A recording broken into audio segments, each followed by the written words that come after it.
नमस्कार मित्रांनो, शुभविवाह मालिकेच्या आजच्या जबरदस्त भागामध्ये आता भूमी ही सगळं प्लॅनिंग करून कशाप्रकारे क्षितिजाला बघणार आणि क्षितिजाचे सगळे हक्क ही कशाप्रकारे हिरावून अमोली घेत आहे, या सगळ्याचा उलगडा आकाश आणि भूमीला होणार हे सगळे आजच्या भागामध्ये आपल्याला पाहायला मिळणार आहे. त्यामुळे आता इथे अमोली ही काही वागू दे, परंतु आकाश आणि भूमी एकत्र असल्यामुळे दोघं कसल्याही संकटाचा सामना करण्यासाठी तयार असतात. तर म्हणूनच आकाश आणि भूमी दोघंजणही आज केक कापतात आणि बाळासाठी सेलिब्रेशन करतात. आकाश हा केक कापतो आणि नंतर सगळ्यांना केक भरवतो देखील आणि भूमी देखील आनंदात असते. परंतु त्यानंतर केक कापून झाल्यानंतर भूमीच्या मनाला कुठेतरी रुखरुख असते. भूमी म्हणते की आकाश, आज असं वाटतंय की आपण आईबाबा असल्याचं झाल्याचं सेलिब्रेशन तर केलं आहे खरं, परंतु आज या सेलिब्रेशनला एकदम न्याय देण्यासाठी क्षितिजा इथे असायला हवी होती ना. तेव्हा मग तो तिच्याकडे बघतच राहतो. भूमी ही आकाशला म्हणते की आकाश, आपण आज सेलिब्रेशन केलं, परंतु खरं तर क्षितिजा इथे असती तर आज आणखी मजा आली असती, तरच सेलिब्रेशन खरं पूर्ण होऊ शकलं असतं, हो की नाही, असं आता आकाशला ती बोलून दाखवते. आणि पुढे म्हणते की आकाश, आणखी एक म्हणजे क्षितिजा इथे नाही आहे याचं दुःख तर मला आहे, परंतु मला खूप वाईट वाटतंय. मला त्रास होतो या सगळ्याचा की आपल्यामध्ये क्षितिजा नाही आहे आता, ती तिकडे आहे, आपण तिला साधं बघू पण शकत नाही आहे. खूप वाईट वाटतंय मला. आकाश, तुला नाही का रे होत या सगळ्याचा त्रास, असं भूमी आकाशला अगदी निरागसतेने विचारते.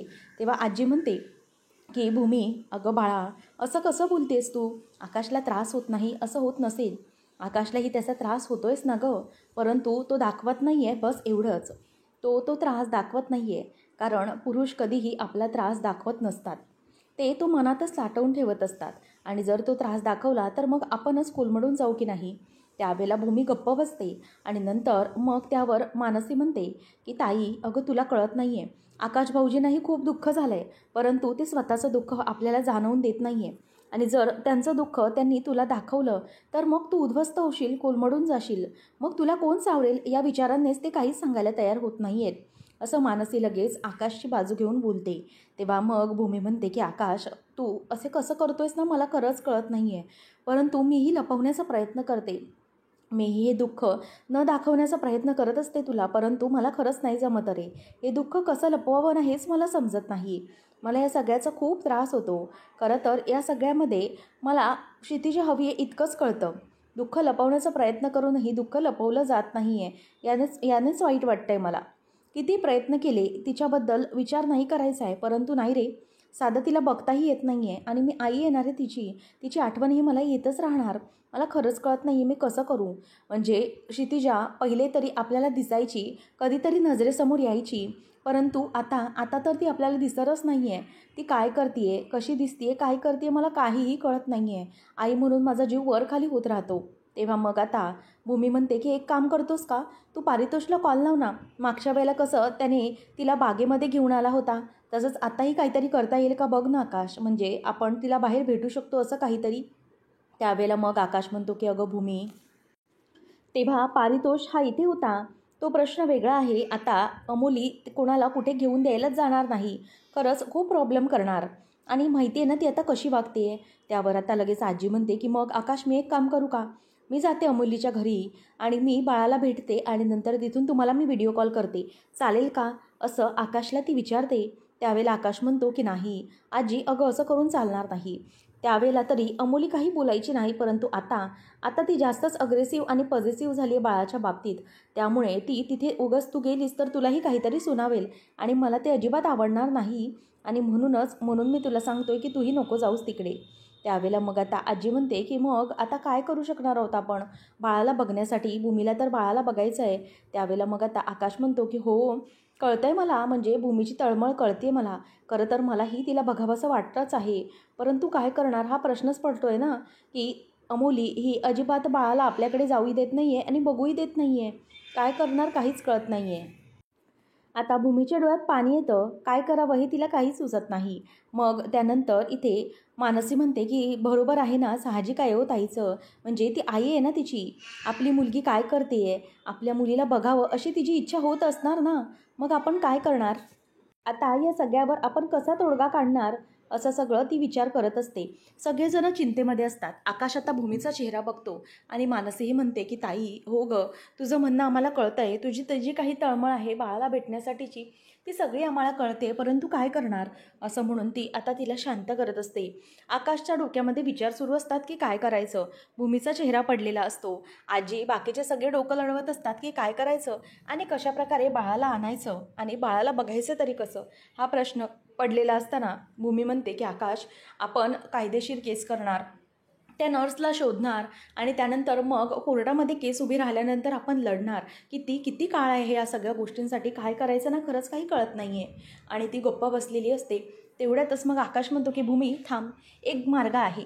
तेव्हा भूमी म्हणते की आकाश काय झालं. तेव्हा तो म्हणतो की 1 मिनटं चल तू फक्त माझ्याबरोबर. तेव्हा मग आजी मानसी विचारतात की काय झालं आहे, कोणता मार्ग आहे. परंतु तो भूमीला म्हणतो की 1 मिनिट थांबा भूमी, आणि मग तो तिला घेऊन चाललेला असतो. आता आजी आणि मनू एकमेकींकडे बघत बसतात की नेमका कोणता मार्ग आहे. आकाश नेमकं भूमीला कुठे घेऊन गेलाय, हा प्रश्न त्यांना पडलेला असतो. आणि त्यानंतर मग आता इथे आकाश आणि भूमी एका बाईला भेटण्यासाठी येतात आणि त्याच वेळेला ती म्हणते की साहेब, हे कसं शक्य आहे. तेव्हा मग आता आकाश म्हणतो की तुम्ही तिच्याकडे कामाला जाता ना, मग प्लीज एवढं आमचं काम कराल का. तेव्हा मग भूमी म्हणते की मी तुम्हाला एक सत्य सांगते की अहो, ती माझी मुलगी आहे. जी मुलगी अमोलीकडे आहे ना, ती माझी आहे. हे ऐकल्यावर त्या बाईला धक्काच बसतो. ती म्हणते की काय, तुमची मुलगी. मग भूमी म्हणते की हो, ती माझीच मुलगी आहे आणि अमोलीने आम्हाला तिला भेटण्यापासून स्पष्ट नकार दिलेला आहे. त्यामुळे प्लीज मला तिला बघण्याची इच्छा होते. मी आई हो तिची, मग मला नाही का वाटणार. आणि तुम्ही पण बघितलं आहे ना तिला, ती माझ्याकडे आल्यावर कशी राहते ती आणि माझ्याबरोबर कशी वागते. मग प्लीज तुम्ही तिला जरा एकदा मला बघू द्याल का. म्हणजे तुम्ही तिकडे गेलात ना, की मला एकदा तिथून व्हिडिओ कॉल करा, म्हणजे मला मुलीला निदान बघता तरी येईल. फक्त 1च मिनिट, असं भूमी तिला आता विनंती करत असते. परंतु ती म्हणते की त्या माझ्या मालकीनबाई आहेत, जर त्यांनी बघितलं तर मला त्या कामावरून काढून टाकतील. काय करायचं खरंच काही कळत नाही आहे. मी अगोदर तुम्हाला दाखवलं होतं, परंतु आता त्या माझ्यावर लक्ष ठेवून असणार. मी काय करू, मला खरंच काही कळत नाही, असं ती बोलून दाखवत असताना इथे आता लगेच आकाश म्हणतो की प्लीज तुम्हाला विनंती करतो मी, हवं तर फक्त 1च मिनटं तुम्ही गेलात ना तिथून फक्त मला व्हिडिओ कॉल करा, बस, बाकी काही नाही. आणि मग आकाश म्हणतो की काय ना, पारितोष पण सध्या इथे नाही आहे, त्यामुळे हा सगळा प्रॉब्लेम होतोय. जर तो इथे असता ना तर मग आम्हाला मुलीला भेटण्यापासून काहीच प्रॉब्लेम नव्हता. परंतु अमोली एकटी आहे ना, तिने या सगळ्यामध्ये खूप अडचण निर्माण करून ठेवली आहे. प्लीज. तेव्हा मग आता ती म्हणते की ताई, मला भीतीच वाटते हो या सगळ्याची. त्या कशा आहेत तुम्हाला माहिती आहे ना. मग भूमी म्हणते की बघा ताई, तुम्ही पण एक आईच असाल ना, आणि तुम्हालाही आईचं मन आहे, तुम्हालाही जाणता तुम्ही. तुमचं मूल जर तुमच्यापासून लांब गेलं तर तुम्हाला त्याला बघावंसं वाटणार नाही का, त्याची काळजी नाही का वाटणार तुम्हाला. प्लीज काहीतरी करा ना, प्लीज माझं ऐका, माझ्या मुलीला मला बघू द्या एकदा, असं म्हणून भूमी तिला रिक्वेस्ट करत असते. आणि तेव्हा तरीही ती ऐकत नाही. ती म्हणते की ताई, मला माफ करा, मी इतर वेळेला तुम्हाला दाखवलं असतं, परंतु आता त्या माझं अजिबात ऐकून घेणार नाहीत. आय एम सॉरी, असं म्हणून ती आता तिच्यासमोर हात जोडत असते. तर आता इथे भूमीला ती म्हणते की मला माफ करा, तुमचं हे काम मला करता येणार नाही. मी आता ॲक्च्युली तिथेच निघाले, परंतु हे काम मला आता नाही करता येणार. आकाशही तिला रिक्वेस्ट करतो की तुम्हाला प्लीज थोड्या वेळासाठीच, 1 मिनिटाच्याही कमी, मग मी तिला बघेन आणि मग नंतर तुम्ही पटकन फोन ठेवून द्या. अमोलीला कळण्याचा प्रश्नच उद्भवणार नाही आहे. मग त्यावेळेला भूमी पण पटकन हात जोडते आणि हात जोडून म्हणत असते की ताई, प्लीज रिक्वेस्ट करते, मी तुम्हाला हात जोडते हो, मी आई आहे, तुम्ही पण आईचं मन जाणत असाल ना. मला माझ्या मुलीला बघण्याची खूप तीव्र इच्छा होती आहे, तिला भेटताही येत नाही आहे मला. प्लीज असं म्हणून भूमी आता तिला हात जोडत असते. आणि भूमीच्या हातातल्या बांगड्यावर तिची नजर पडते आणि भूमीला तिची नजर ओळखता येते. ती बांगड्यांकडे अगदी डोळे फिरल्यासारखे बघते. तेव्हा भूमी तिच्या हातातल्या बांगड्या काढते आणि म्हणते की तुम्हाला हव्यात का या बांगड्या, या घ्या, पण प्लीज माझ्या मुलीला मला एकदा बघू द्या. तेव्हा ती पटकन लोचटपणे बांगड्या घेते आणि म्हणते की हो चालेल, ठीक आहे, मी दाखवते, मग थँक्यू, असं ती तिला म्हणते आणि ती बाई तिथून निघून जाते. आकाश आणि भूमी हे दोघंही बाळाला बघण्यासाठी जे काही प्रयत्न करत आहेत ते पाहून तिलाही खूप वेगळंच वाटतं. इथे यशपालला मात्र छातीत कळ येत असते. त्याला कसला तरी त्रास होत असतो. तो जिन्यावरून म्हणजेच स्वतःच्या रूममधून खाली उतरत असतो खरा, परंतु त्याला उतरताही येत नसतं. त्याला छातीमध्ये अचानक कळ यायला सुरुवात झालेली असते. त्याला काय त्रास होतो त्याचं त्यालाच कळत नसतं. तो आता खाली उतरत येतो. बाहेर कोणी आहे की नाही हे सगळं बघतो, परंतु तिथे समोर कोणीही नसतं. म्हणून तो पटकन येतो आणि तिथेच टेबलवर बसतो आणि विचार करतो की काय करू मी. त्याला तिथे मदतीला कोणीही नसतं म्हणून आणखीनच त्रास वाटत असतो. तेवढ्यातच तिथून आता पौर्णिमा समोरून चालत चालत येते आणि ती यशपालला बसलेला असताना तिथून तिची नजर जाते आणि ती म्हणते की यशपाल काका यांना काय होतंय. आणि ती तिकडे त्याच्याकडे येऊन विचारते की यशपाल काका काय झाले तुम्हाला, कसला त्रास होतोय का तुम्हाला, म्हणजे तुम्ही इतके घाबरल्यासारखे का झाले आहात. त्यावेळेला यशपाल म्हणतो की अगं पौर्णिमा काही नाही, मला थोडासा त्रास होतो. म्हणजे काय, मगाशी ना आजीने मला ते वजनदार स्टूल आहे ना टेबल ते टेरेसवर नेऊन ठेवायला सांगितलं होतं, त्यामुळे मला जरा घाम फुटल्यासारखं झालं आहे आणि जरा दम लागल्यासारखं झालं आहे, बाकी काही नाही, थोडंसंच इतकंच, बाकी काही नाही. तेव्हा ती म्हणते की बरं ठीक आहे, तुम्ही श्वास घ्या, मोठ्याने श्वास घ्या, तुम्हाला बरं वाटेल हां. असं म्हणून पौर्णिमा आता तिथून निघून जाते आणि तिला थोडासा त्याच्यावर संशयच येत असतो. रागिनी मात्र त्याच्याकडे नजर ठेवून असते. ती म्हणते की हे नेमकं काय चालू आहे या यशपालचं, म्हणजे ह्याला इतका त्रास कसा काय होतो आहे. इतकं छोटंसं स्टूल घेऊन टेबल घेऊन गेला आहे टेरेसवर, तर इतकं दम लागण्यासारखं कारण तरी काय, असा विचार ती करते. पौर्णिमा ही तिकडून निघून गेलेली असते. आता यशपाल तिला हळू आवाजात, अगदी दबक्या आवाज पौर्णिमा असा आवाज देतो, तो तिच्यापर्यंत पोचत नाही. मग यशपाल स्वतःच उठतो आणि तिकडे डायनिंग टेबलवरती पाण्याचा ग्लास असतो तो घ्यायला लागतो आणि त्याच्या पाकिटमध्ये म्हणजेच त्याच्या वॉलेटमध्ये तो काहीतरी शोधण्याचा प्रयत्न करत असतो. तेव्हा रागिनी म्हणते की काय आहे, ह्याला नेमका कसला त्रास होतो आहे, इतका घाम कसा फुटला आहे, दम कसा लागतो आहे, शिवाय असं इतकं वजनही नाही दम लागण्यासारखं, मग काय नेमकं, आणि हा वॉलेटमध्ये काय शोधतो आहे, असा विचार इथे आता तिच्या मनामध्ये येत असतो आणि ती पूर्ण लक्ष ठेवून असते की नेमकं याचं काय चाललं आहे हे बघितलं पाहिजे. नंतर आता यशपाल हा तिथून पाकिटात काही नाही म्हटल्यावर पुन्हा एकदा रूमच्या दिशेने यायला लागतो. रागिनी म्हणते की नाही, काहीतरी नक्कीच लपवतोय हा सगळ्यांपासून, म्हणजे नक्की काहीतरी आहे जे सगळ्यांपासून तो लपवतोय. असं म्हणून आता रागिनी ही या सगळ्याचा सोक्षमोक्ष केलाच पाहिजे, कारण याचा जर काटा काढायचा असला तर याचे सगळे काही डावपेच, याचे आजार आपल्याला कळले पाहिजेत, असं रागिनी विचार करते. तेव्हा यशपाल पुन्हा एकदा रूममध्ये येतो, भरपूर पाणी पिऊ लागतो आणि त्याच्या कपाटामध्ये उघडून तो काहीतरी शोधत असतो, परंतु त्याला सापडत नाही. नंतर मग तो बिछाण्याच्या खाली त्याच्या ज्या काही गोळ्या ठेवलेल्या असतात कागदामध्ये त्या घेतो आणि एक गोळी घेऊन भरपूर पाणी पितो आणि तिथे जरा तसाच बेडवर पडून राहतो. त्याला आता खूप दम लागलेला असतो, त्यामुळे त्याला काहीही बोलता येत नसतं. अगदी छातीमध्ये जोरजोरात कळ येत असते. तो फक्त तोंड वाकडं तिकडं करत असतो आणि त्याला काय होतं आहे हे त्याला तिथे झोपेत बसतो आणि मग तिथेच असा डुलकी घेत असतो आणि या सगळ्याचा त्याला खूप त्रास होत असतो. रागिनी म्हणते की हा काय करत होता आता, म्हणजे हा कपाटात काहीतरी शोधत होता, याला सापडलं नाही. मग तो काहीतरी गादीच्या खाली शोधत होता, मग कसली गोळी खाल्ली याने, याला नेमका कसला त्रास आहे आणि हा मग असा आराम करतोय, काय आहे ना हे सगळं, याची मेडिकल हिस्ट्री चेक केली पाहिजे, असं आता रागिनी म्हणत असते. म्हणून आता यशपालचं काय चाललं हे तिला शोधून काढायचंच असतं. इथे अमोली ही बाळाला खेळवत असते आणि म्हणते की काय मनीभाऊ, बरं वाटतंय ना तुला, असं म्हणून ती तिला आता तिथे पाळण्यामध्ये ठेवते आणि मग क्षितिजा इथे तिच्यावर लक्ष ठेवा हा मनीभाऊवर, म्हणजे माझी जरा 2 महत्त्वाची कामं आहेत, मी जाते, असं म्हणून अमोली निघून जात असते. तेवढ्यातच ती जी ताई असते काम करणारी, ती फोन करून बाळाला दाखवायला जाणार. तेवढ्यातच पुन्हा एकदा अमोलीचा आवाज येतो की ताई जरा एक काम करायचं आहे हां. तेवढ्यातच पटकन ती मोबाईल बाजूला ठेवते आणि बाळाचा पसारा आवरण्याचे नाटक करू लागते. तेवढ्यातच आता इथे अमोली म्हणते की एक काम करायचं आहे, तुम्ही तिच्यावरनं मनीमाऊवर व्यवस्थित लक्ष ठेवा, कारण कसं आहे ना, बाळ आहे ना, बाळाला बघण्यासाठी, बाळाला भेटण्यासाठी भूमी अगदी व्यवस्थित प्रयत्न करत असेल, सगळे प्रयत्न करेल ती, म्हणूनच तुम्ही मनीमाऊवर पूर्ण लक्ष ठेवा. ती काही करेल, उगाचच तिचा काही भरोसा सांगता येत नाही. ते सगळं ती ताई ऐकत असते आणि नंतर पुढे अमोली म्हणते की मी बंदोबस्त केलेला आहे कायमचाच, आता आणखी काही गोष्टी आहेत ज्या मला करायच्यात, जे मी तिच्या विरोधात करणारच आहे, असं आता अमोली ही तिला सांगते आणि म्हणते की लक्ष ठेवा, तिच्यावर व्यवस्थित लक्ष ठेवा. त्याच वेळेला आता क्षितिजा निघून गेल्यानंतर पुन्हा एकदा ती व्हिडिओ कॉल करते आणि म्हणते की साहेब माफ करा, मला क्षितिजाला दाखवता येणार नाही. तेव्हा मग आकाश म्हणतो की फक्त एकदा दाखवा. मग ती म्हणते की अहो क्षितिजा ॲक्च्युली नाही आहे, तिला मालकीनबाई घेऊन गेल्यात, आणि मग ती पुन्हा फोन करते असं म्हणून फोन ठेवून देते आणि नंतर बाळ तर तिथेच असतं, फक्त ती खोटं बोललेली असते. ती मनातच विचार करते की चला, मला बाळाला एकदा बघण्यासाठी या भूमी मॅडमने सोन्याच्या बांगड्या दिल्या, मग हिला आणखी जरा तडफडवते, मग आणखी नक्की काहीतरी मोठं उकळता येईल, असं ती आता बोलत असते आणि खुश होत असते. परंतु बाळ तर तिकडेच असतं आता मानसी म्हणते की आत्ता काय करायचं आहे आपण. आकाश म्हणतो की अमोली चालाक आहे, तिला बहुतेक समजलं असेल काहीतरी चुकीचं घडतंय, म्हणूनच ती मुलीला घेऊन गेली असणार. भूमी म्हणते की मग आता आता मी काय करू, मला खरंच कळत नाही आहे. आकाश, अरे फक्त तिला साधं बघता येत नाही रे, फक्त 1 मिनिटासाठी बघायचं आहे तिला, तर त्याच्यासाठी इतकं तरसावं लागतंय मला. खरंच खूप त्रास होतो या सगळ्याचं. आपण आईबाबा आहोत तिचे, जन्म दिला आहे आपण, पण तरीही आपल्याला तिला बघता येत नाही आणि अमोली हे सगळं काय वागतीये. तेव्हा आकाश म्हणतो की अमोलीचं वागणं अगदी विचित्र आहे. तिने आपल्याला दाखवलं तसं कायदेशीरित्या तिने बाळाचे अधिकार तर घेतलेले आहेत, परंतु आणखी ती नेमकं काय करणार आहे ते काहीच कळत नाही आहे. म्हणजे ती त्या ताईला सांगत होती की ती आणखी काहीतरी करणार आहे भूमीच्या विरोधात. म्हणजे नेमकं काय करणार आहे, नेमकं तिचा कसला डाव असू शकतो, असा आकाश विचार करत असतो.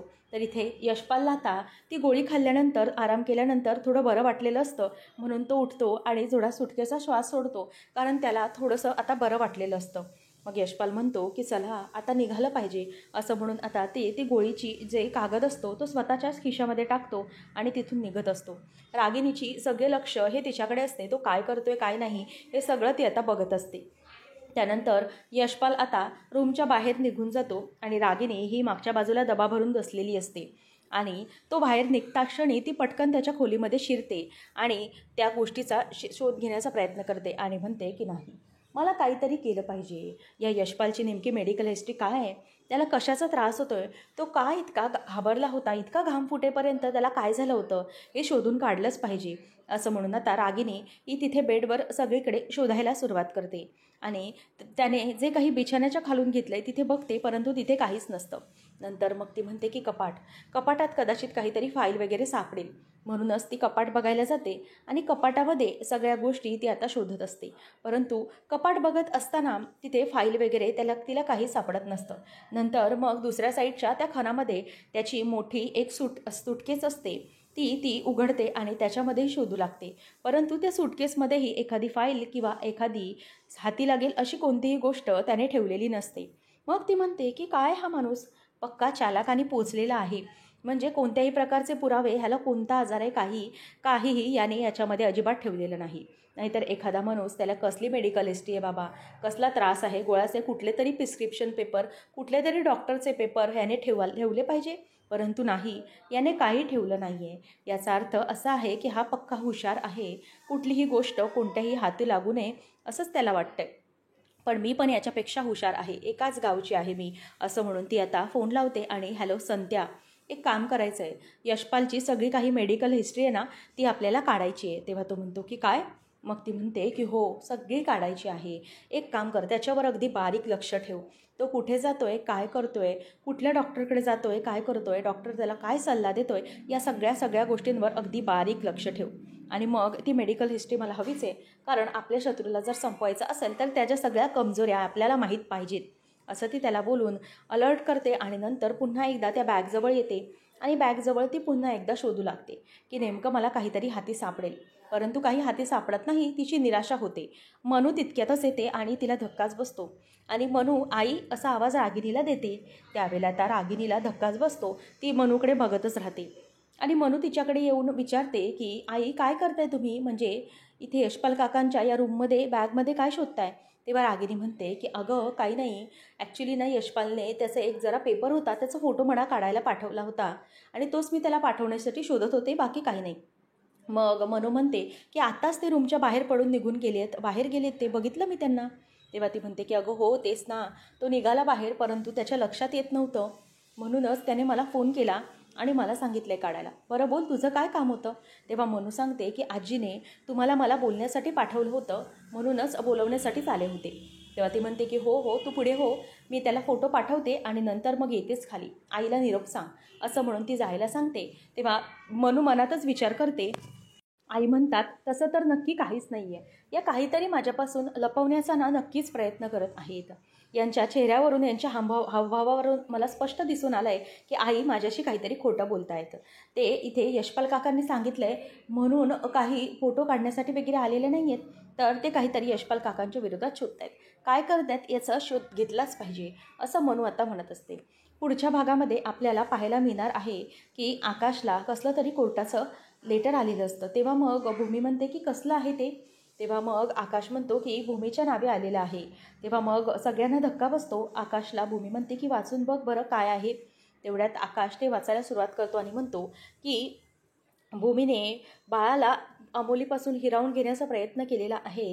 गीतांजली वेदपाठक या ॲडव्होकेटकडून हे लेटर आलं आहे आणि तू बाळाला अमोलीपासून हिरावून घेतेस आणि अमोलीचं बाळाच्या बाबतीत हरॅसमेंट करते असा आरोप तुझ्यावर त्या अमोलीने केलेला आहे कोर्टामध्ये. असं म्हटल्याबरोबर आता इथे सगळ्यांना धक्का बसतो. अमोलीची ही नोटीस पाहिल्यानंतर आकाश आणि भूमी हे दोघंही आता गडबडतात आणि आकाशला या सगळ्याचा खूप राग आलेला असतो. कारण अमोलीने इतकं मोठं पाऊल उचललेलं असतं जे की भूमी करतच नाही. ते भूमीबद्दल तिने आरोप टाकलेला असतो आणि हे ऐकल्यानंतर भूमीलाही धक्काच बसतो. आता पुढे आकाश हा भूमीच्या बाबतीत लढत कशाप्रकारे मुलीला मिळवणार आणि अमोलीला कशाप्रकारे उत्तर देणार हे पाहणं रंजकतेचं ठरणार आहे. अशाच मालिकांच्या अपडेट्ससाठी आताच आपल्या चॅनलला सबस्क्राईब नक्कीच करा. धन्यवाद.